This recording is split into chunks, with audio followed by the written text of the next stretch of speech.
आरक्षण पर विजय वडेट्टीवार ने बड़ा बयान देते हुए कहा कि राज्य में बीजेपी ने मराठा और ओबीसी के बीच टकराव पैदा किया। बीजेपी की वजह से मराठा और ओबीसी में दरार आई है। राज्य को जात पात धर्म पर बांटने और कलंकित करने का काम बीजेपी शिवसेना ने किया है। वडेट्टीवार बोले, संविधान ने बाबा साहेब अम्बेडकर ने आरक्षण दिया है, उसे कोई नहीं छीन।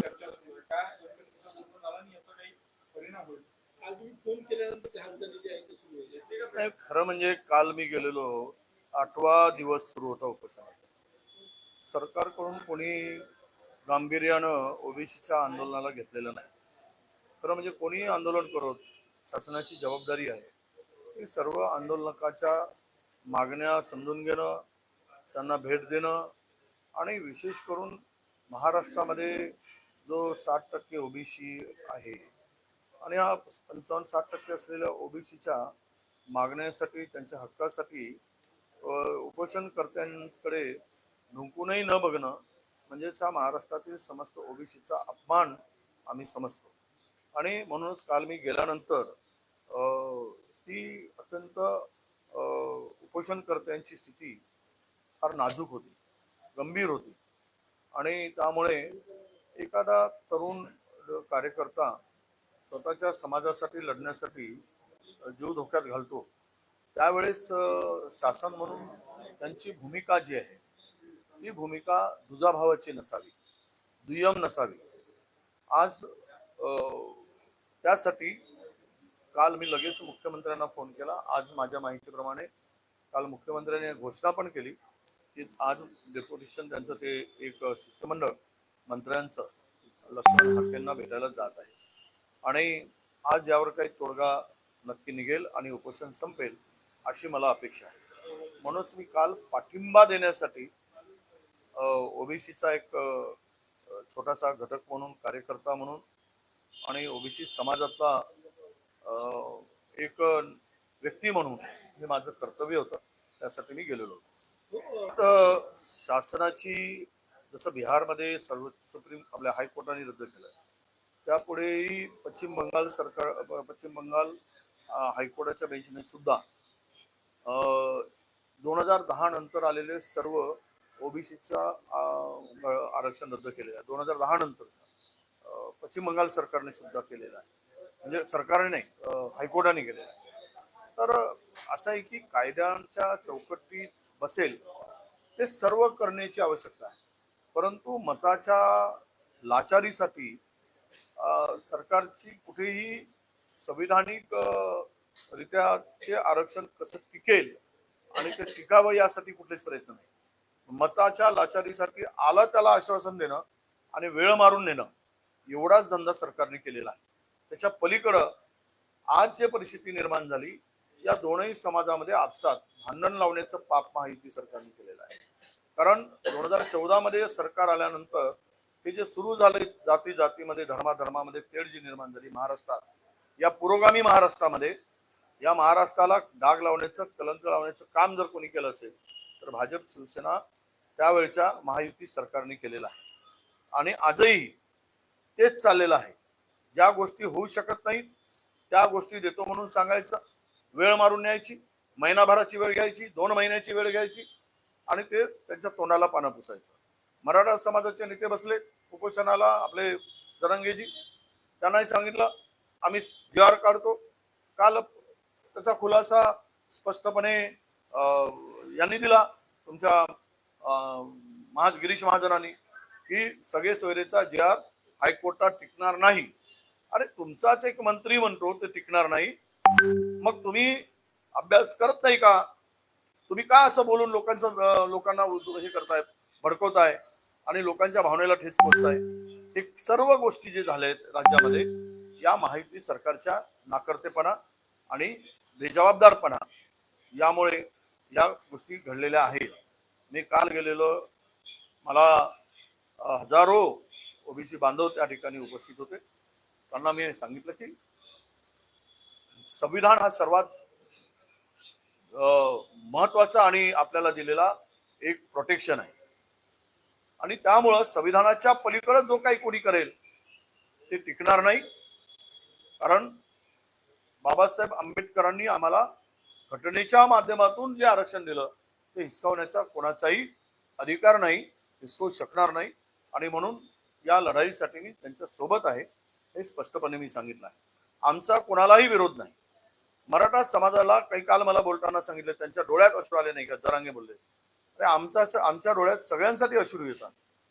आम्ही काही दुश्मन नाही, परंतु तुम्ही ज्या पद्धतीनं विषय मांडला तो सरकारने सोडवला पाहिजे. ते आमच्या हातात नाही आहे. तुम्ही सरकारवर दोष द्या. सरकारने तुमची फसगत केलेली आहे. जे होत असेल ते त्यांच्याकडे बघा. मी त्यांनाही भेटायला गेलो होतो जरांगे पाटलांना उपोषण करताना. त्यामुळे मी कधी असं म्हटलं नाही की मी मराठा एक विरोधी पक्ष नेता आहे. जो कोणी हक्कासाठी न्यायासाठी लढत असेल, प्राणांतिक उपोषण करत असेल, त्या ठिकाणी जाऊन भेटणं हे माझं कर्तव्य आहे. आणि मी ओबीसीचा म्हणून तर मला तिथे गेलंच पाहिजे. मी कार्यकर्ता म्हणून त्या समाजात मी जन्मलो आहे.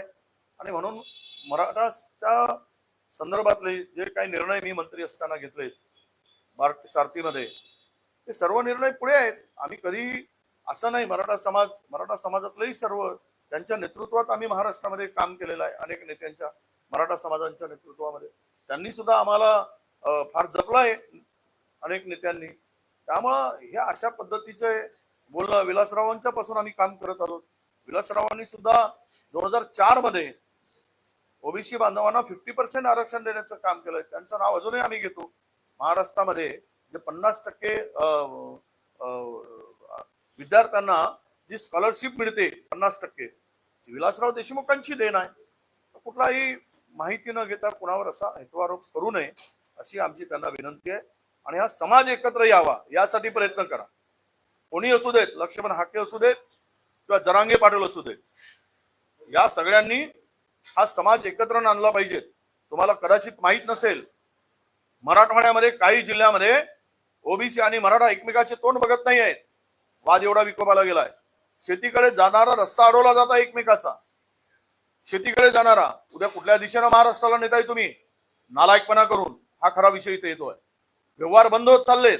कोणी लावली आग, कोणामुळे हा संघर्ष उभा झाला, याचा सखोल अभ्यास करावा. आणि जो दोषी असेल त्याला संपवण्याचा विळा जरांगे पाटील घेऊ देत आणि हाकेनी घ्यावा. खरंच ज्याने आणि आम्ही घेऊ. महाराष्ट्राच्या पुरोगामित्वाला एक कलंक म्हणून महाराष्ट्रामध्ये काही नेतृत्व उभं झालं आहे.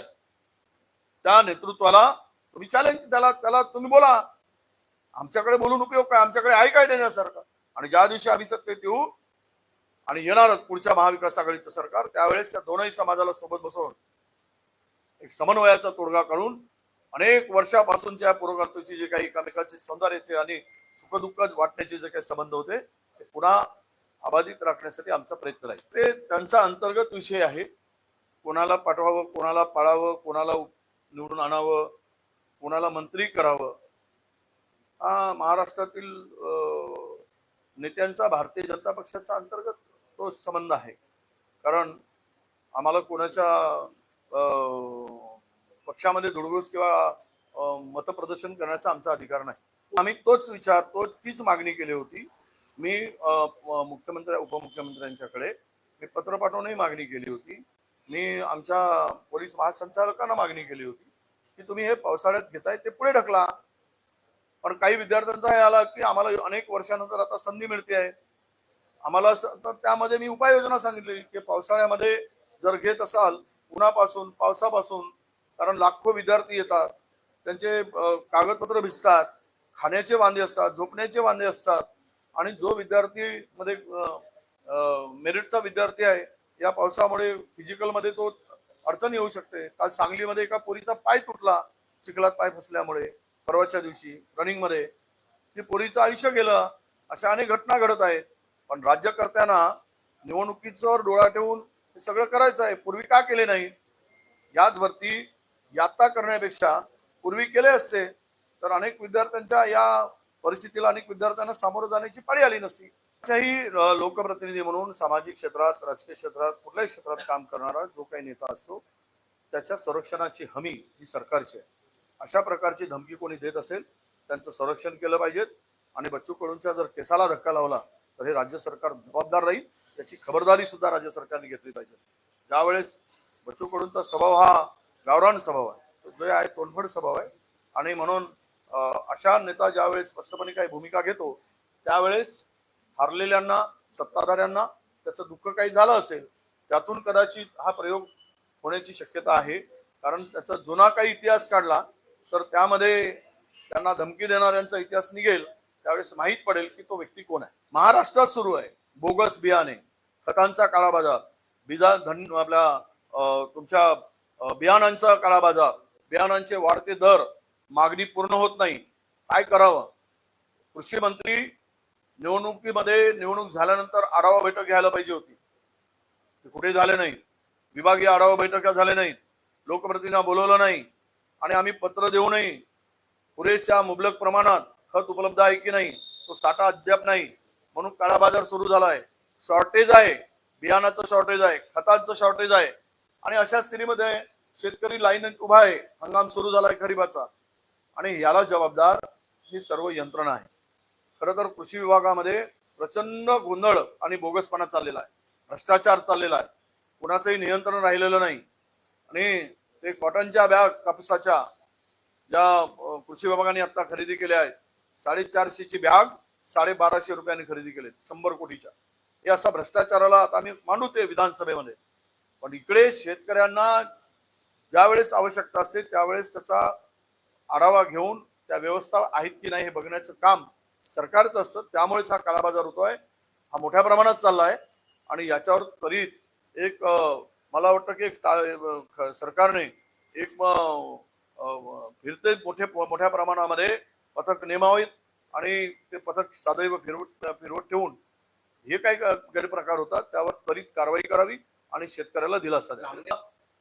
तुम्ही पाहिलं यापूर्वीची एक घटना झाली भर रस्त्यामध्ये, तरुणीचा ठाणे जिल्ह्यामध्ये खून झाला. मुख्यमंत्र्यांच्या जिल्ह्यामध्ये रस्त्यामध्ये तो पाणा असतो नटबोल्ट खोलायचा, त्या पाण्याने लोकांच्या पुढे त्या एका तरुणाने त्या तरुणीचा जीव घेतला. या दिवसाढवळ्या घटना होत आहेत. पोलिसांवर धाकच राहिला नाही. सत्तेच्या मशगुलपणामुळे आणि अस्थिर सत्तेमुळे कुणाचा पायपोस कुणाच्या पायात नाही, कुणाचं कोणी ऐकत नाही. जो तो राजा बनून या राज्यामध्ये काम करतोय.